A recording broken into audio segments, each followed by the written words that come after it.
Krishna, dear devotees and well-wishers of ISKCON.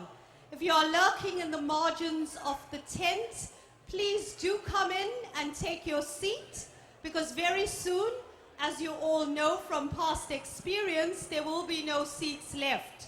So we wait for you to please get a seat and sit on it as we've come to another climax of day 2 of our Durban Rath Yatra festival.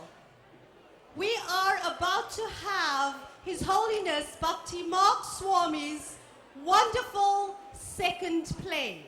But before I talk to you about what the play is about, let me just tell you that Maharaj arrived only in Durban on Sunday, yet he is able to so powerfully put together these beautiful plays with a multicultural team, really embracing the mood of many cultures but one spirituality. Maharaj works with many different bodied devotees and uses their skills and professionality so nicely so that we can enjoy the very wonderful nuances that these devotees bring within their culture. I just think that it's wonderful that Maharaj travels all the way from Canada to share his wonderful professionality with us and show us his superb plays. Tonight, we are going to witness the wonderful spirituality of a woman who has the strength in herself to actually set herself alight. And the play is called Sati. Maharaj said so eloquently yesterday that all the world's a stage, a quote from Shakespeare, and all the women and men merely players. So ladies and gentlemen, you grab your seat and won't you give a big round of applause to His Holiness Bhakti Mark Swami and his play Sati.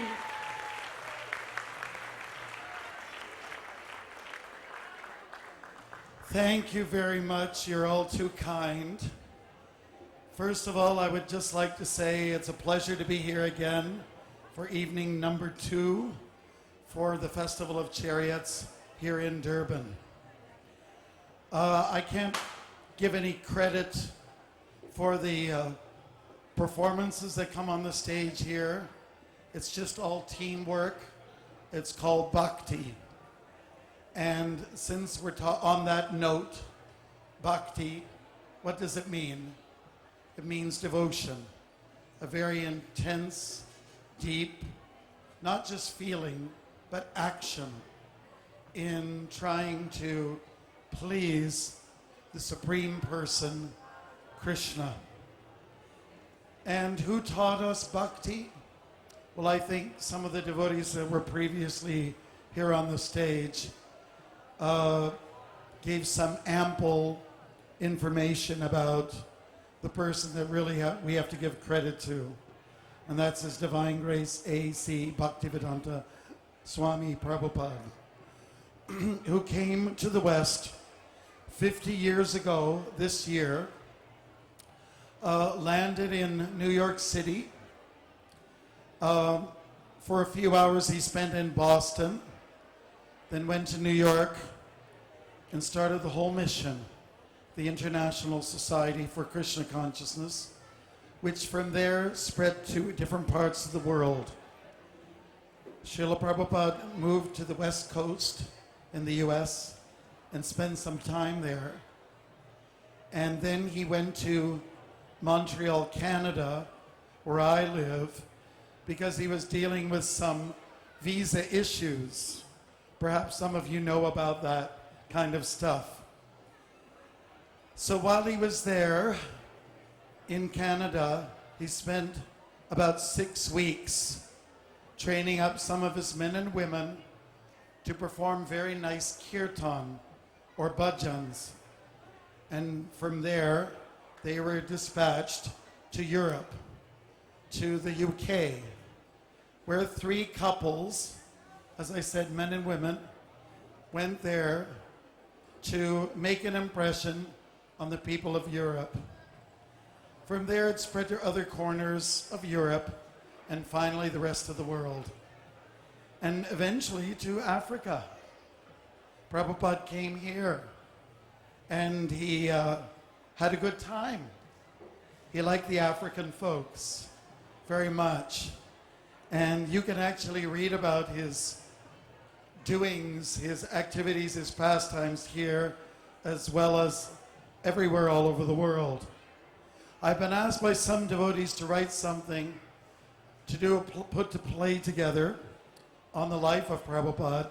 So I need your blessings on that. It's not an easy task, but we're happy to do that. Many people and devotees around the world will be honoring this 50th anniversary by doing different things in his honor, Prabhupada's honor. I've made a vow to walk from Boston to Butler, Pennsylvania, and then from there to New York City. That includes about 5 states. And if that goes really well, then the next year, on the anniversary of ISKCON itself, our mission, the plan is to walk from New York City to San Francisco. That'll take about 5 months to do. If any of you are interested in that kind of a program, let me know. There will be a chance to do a lot of chanting, to meet a lot of nice people, to see a lot of beautiful vistas, to remind ourselves of the great creator Krishna. And a chance to be, for me personally, to live a little bit like a sannyasi, to live a little simple, and to be on the road, and to deal with the elements, and to eat simple, sleep simple in a tent, sometimes get invited to people's homes, and lots of opportunities to speak to people. That's the thing. I'm really looking forward to being out there with the American people, because it was the citizens of the USA that opened the doors for Srila Prabhupada. And one time, Srila Prabhupada was in a studio to do some recording, and he kissed the floor, and he said, "God bless America." So I'm happy to be here again, and I'm going to give credit to our performers for this production after it's over. The play is called Sati, and I was inspired by this story, which is found in the Bhagavatam, 4th canto, and you can read about it. It's a great story about love and devotion, dedication. And I was interviewed the other day on the radio, and they asked me, what is the play about? And I said all those things that I just mentioned. And I also said something about how it's also a story of very aggressive and violent yogis. So they were kind of surprised to hear that. It's a great drama, and it's about in-law dynamics. I understand that there's a medicine out here, some herb, somewhere in South Africa, I was told. It's like mother-in-law or father-in-law revenge. Am I right about that? It was on the market. I think it's probably pretty popular. So all the stories that we go through, all the dramas that we go through in life have some origin. And perhaps this is where in-law dynamics started from, this story of Sati, and it is about heroism. So I think we're just putting the stage together for you all to enjoy. And what else can I say? Just that our Guru, Srila Prabhupada, he loved dramatical presentations, and he always was very supportive, and he put, let's say, he had a cheerleader's, spirit behind those devotees who are part of the performing arts genre. So that's what kind of spurs me on. I'm happy to be here and be behind. I get a chance with all the young people. I get a chance to work with them. And it's totally a pleasure. So I'm going to make my way to my station. In the meantime, we'll put on some music. And please sit back, relax in your beautiful plastic chairs, and, and chant a few mantras in the meantime, okay? We'll be on real soon. Thank you very much. Hare Krishna.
two, one, two, one, two.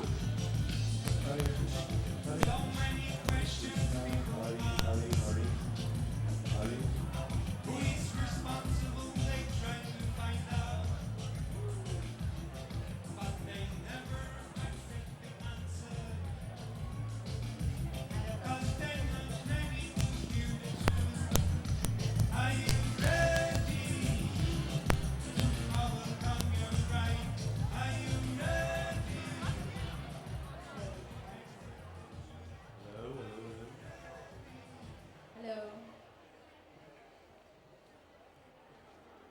Ladies and gentlemen, let's bring on a nice warm welcome for the production of Sati.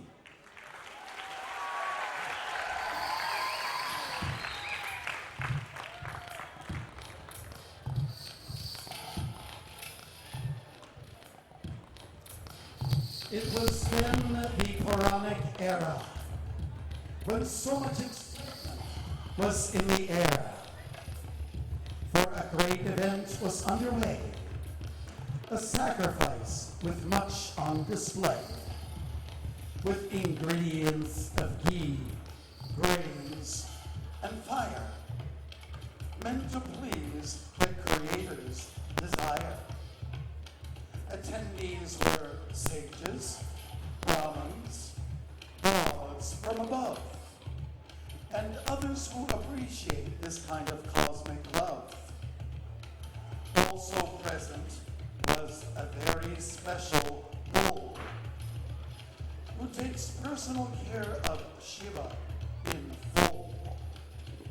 Shiva is the master of cosmic dissolution, a great yogi aloof from political pollution.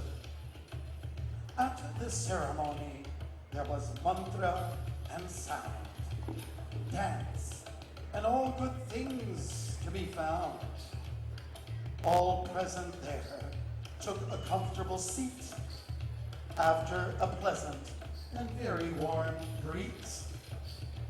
However, at one point, things turned bitter, and a battle of words made it no better. Someone from the ranks had an axe to grind towards Shiva, who's of the gentle kind. Our story, a tale of an in-law sort. The father of wife Sati was a bad sport. His name Daksha, a progenitor of man. Now guest of honor, as was the plan. And he comes this very way.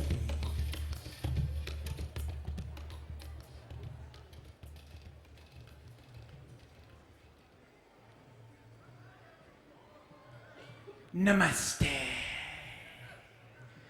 Revered persons, I come to you today to join in a wondrous event, a yajna, a sacrifice, aspiring as you are for the improvement of our world's condition. We reside in a universe with its fickleness and petty provocations. There is such a dire need to strive for world peace. And the first and foremost way to achieve world peace is to accomplish our own inner peace. Shanti, Shanti, Shanti. Hallelujah. To Brahma, the cosmic engineer, and to Indra, the god of the rains, our beloved, most wonderful and kind Chandra, the moon god. I welcome you all and all the members of this glorious assembly, and to all of you.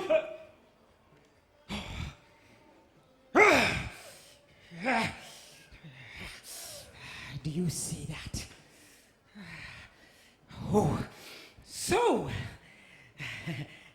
the standards of etiquette are on the decline, are they? I mean, I receive adequate reception from all of you to the one who does not even acknowledge my presentation. I shall call by name whom I speak of. Shiva! Yes, you heard me right. Shiva. He who broods in filthy crematoriums, keeping lowly characters as his companions, and he who is an uncultured man in whimsical merrymaking, and he who is a constant embarrassment to all of the governors of this assembly of the universe.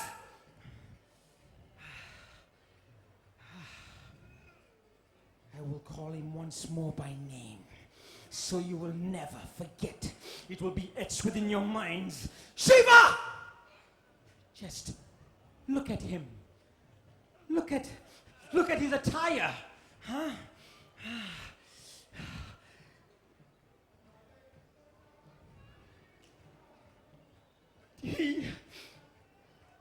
He broke my heart. Hey, do you laugh and mock me? He broke my heart the day he married my daughter.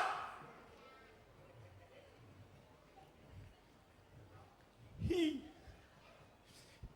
is my son-in-law. But he is a man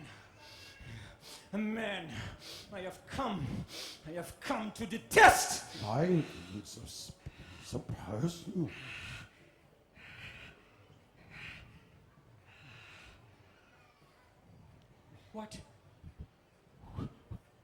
What is that I hear? That Person. that I, Daksha, should not bring personal matters into your assembly. This is my assembly. This is wait. This is not personal. This is not personal. Shiva, in case you have forgotten, is your representative at the time of annihilation. And what is Shiva doing at the time of annihilation? Why? He is dancing! Dancing! Like a madman.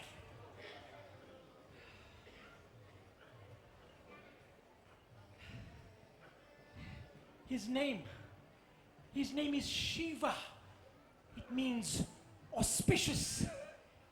But yet, he dances like a madman. Is that, and I ask you, is that not the definition of insanity? I cannot comprehend this.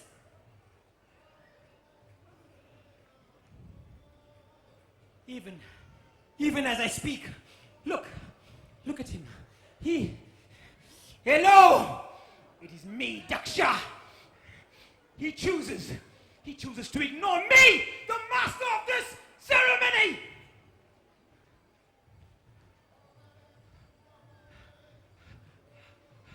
I will proceed. I will proceed with the water for purification. Om Keshavaya Namaha. Narayana Namaha. Madhavaya Namaha.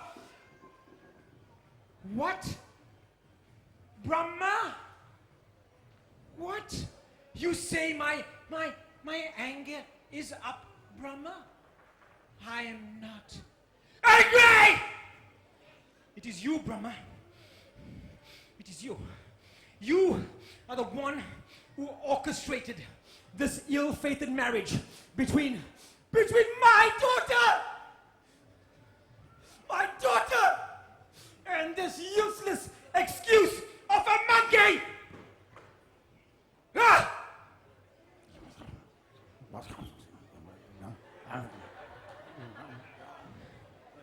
You, Brahma, you made a grave mistake.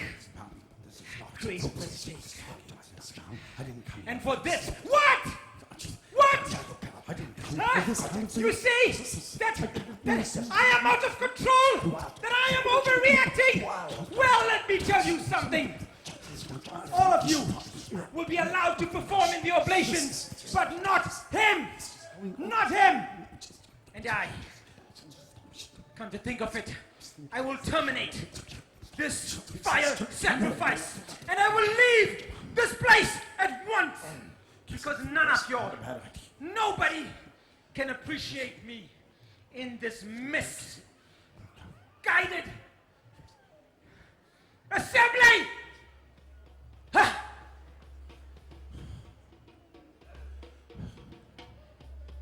Good. He's gone. But I would like to voice a doubt I have. In all frankness, I question this assembly's motives when it took so long for any of you to respond to the vile words of Daksha.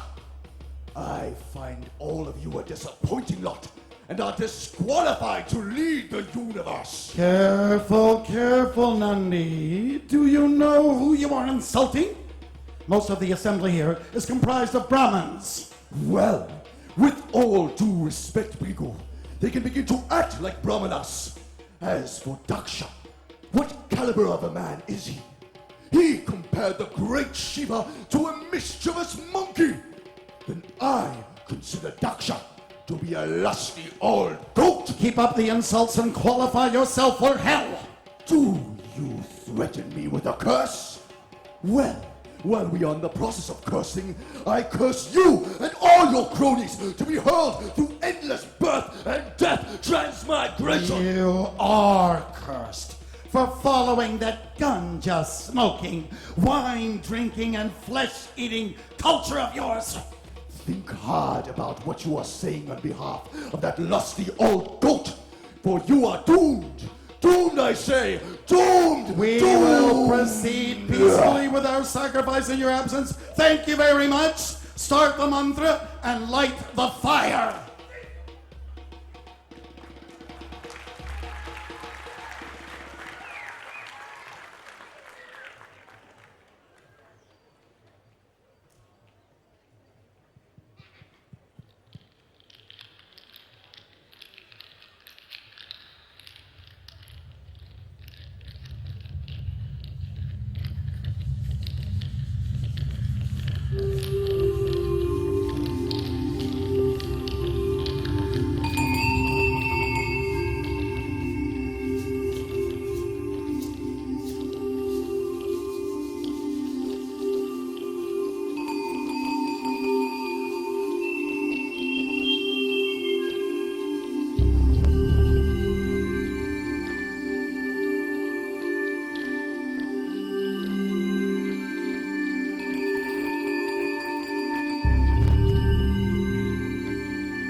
Sati, you have a desire.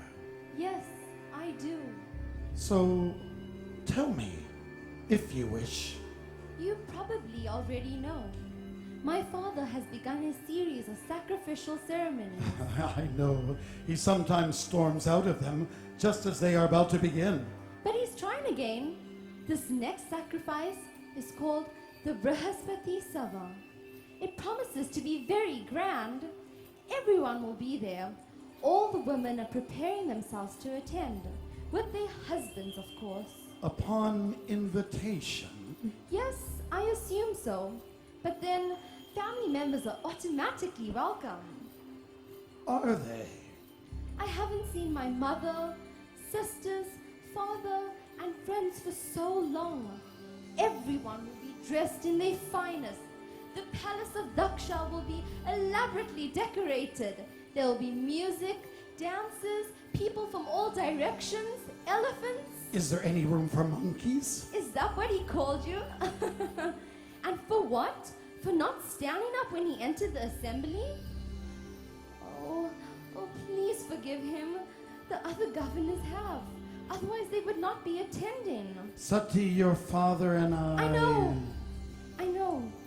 But just this once. I am half of this one body. The one half desires strongly to go, hoping that the other half will comply.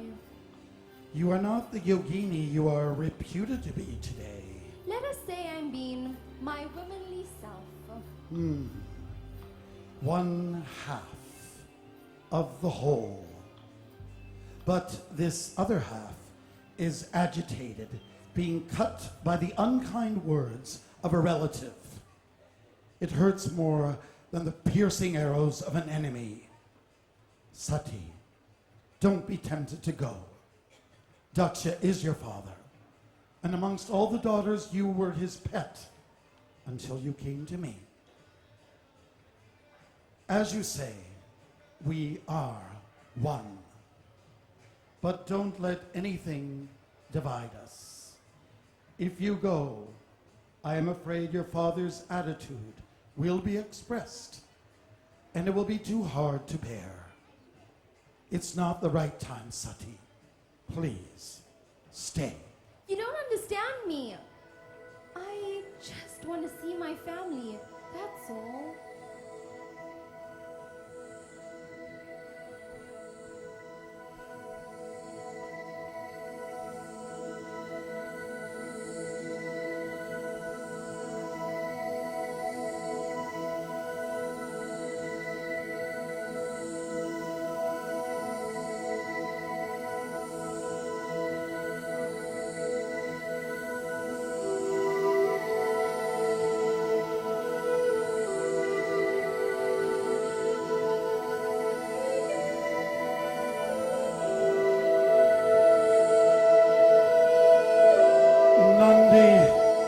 Yes, Master.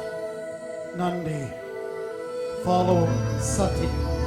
She needs you now. Yes, Master.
man which matches your empty rituals.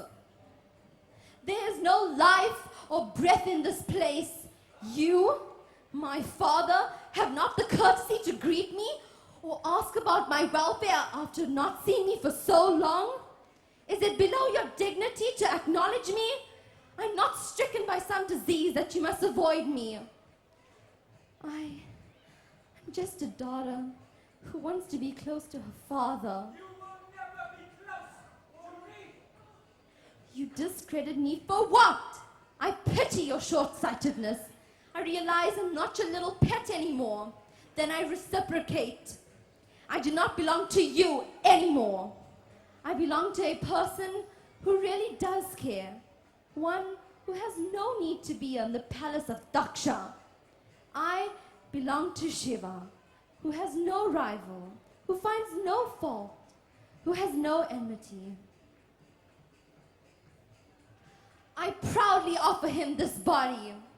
All stay clear. I will die like a warrior on the battlefield.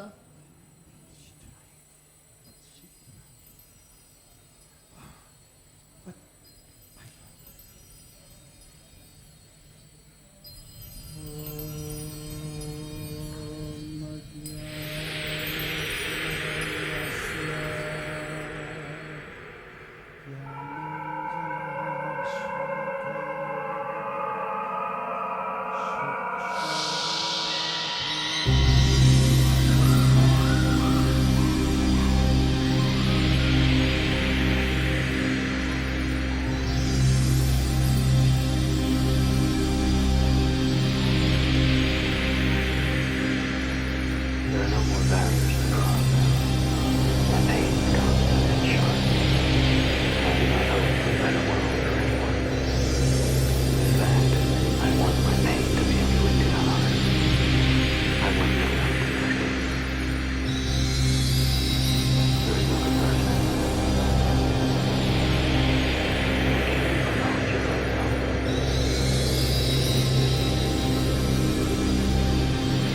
Knowledge extracted from my power.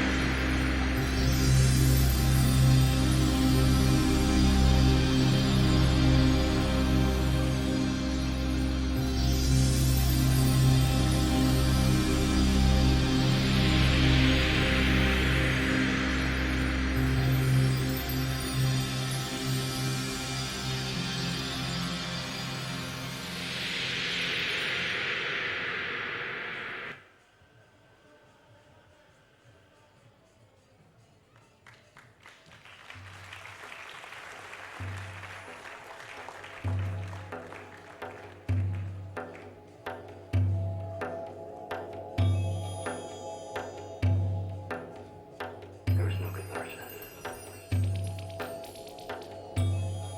Shiva, I have news. Oh, it is not good. Daksha totally ignored Sati. He was hard and cold like a stone. There she was. No one had time to rescue her. It happened so fast. What, Nandi? What are you talking about? She gave up her life. She invoked fire from within, from her yogic power. She did it as an offering to you.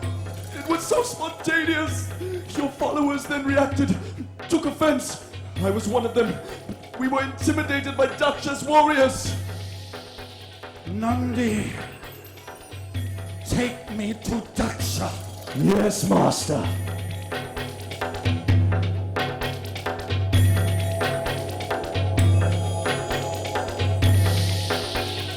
There is no catharsis.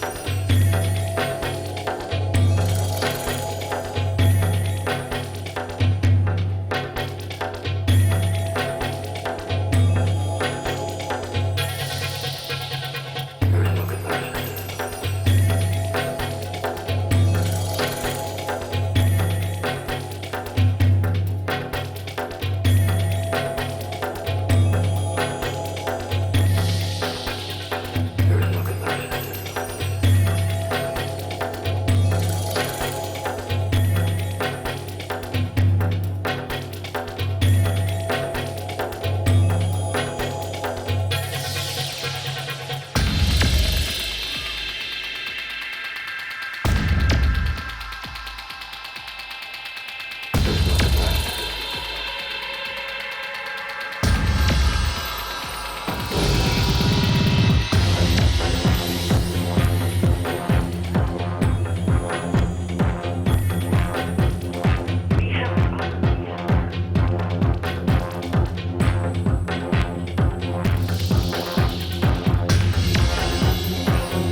To all witnesses of unpleasantries, let there be only peaceful entreaties. I, Brahma, the voice for all gods, say to mortals and beings fine and odd, look to the Himalayas and Mount Kailash. There sits Shiva alone, in no way a loss. Sati died a heroine, receiving a great reward. She was reunited, regaining her old ward. Now Mena by name, she's the soulmate. It happened that all turned out so great. Now Daksha lost his mind and his head. He received a goat's head in its stead. He came to some terms. It's about time. Humility became for him the prime. With goodwill from all, he resumed a sacrifice to its completion, so this will suffice.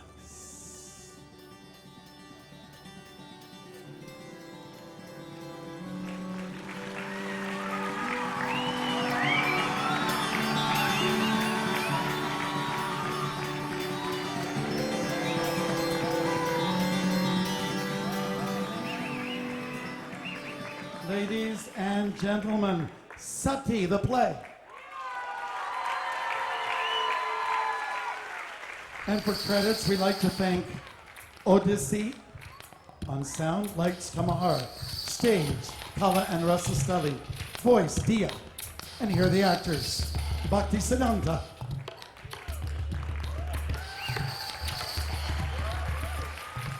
Manjari, Devaki, Sharada, Vishaka,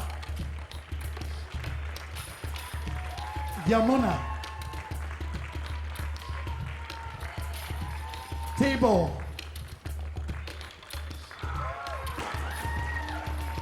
Premba Vikas, Bhima, Neil, Sukadev,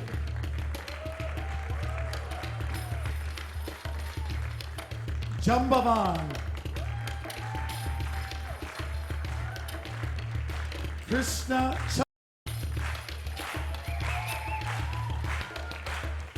Wesley,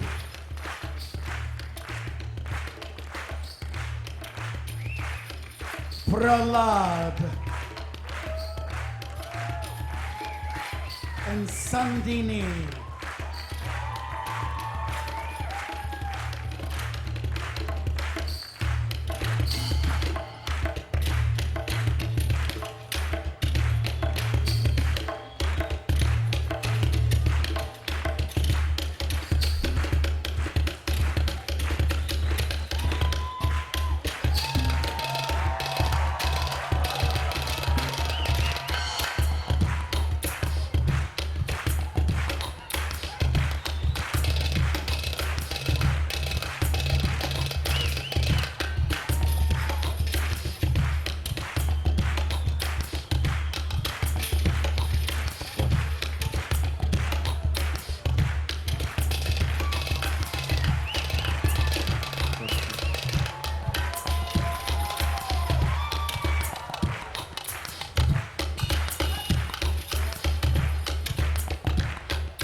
Krishna. Won't you give them another huge round of applause? And if you need to see the play again, it will be on Monday, same time. But ladies and gentlemen, please do not leave your seats. I ask you, please do not leave your seats. You were just involved in an absolutely superb drama. Now we are going to drown you in a transcendental spirituality of acclaimed musician. And we're going to allow you to listen to the sweet, melodious singing voice of His Holiness Bhakti Charu Swami. So please, I urge you, do not get up and leave your seats. You will be denying yourself a wonderful, wonderful engagement with transcendental bliss. As the musicians are setting up the stage for this wonderful, exquisite spiritual journey, may I introduce to you His Holiness Bhakti Charu Swami. As you all know, those of you who are devotees of ISKCON, His Holiness Bhakti Charu Swami needs no introduction. He is a spiritual master and very, very famous leader of ISKCON. He was initiated by the founder Charya of ISKCON, His Divine Grace A.C. Bhaktivedanta Swami Prabhupada. His Holiness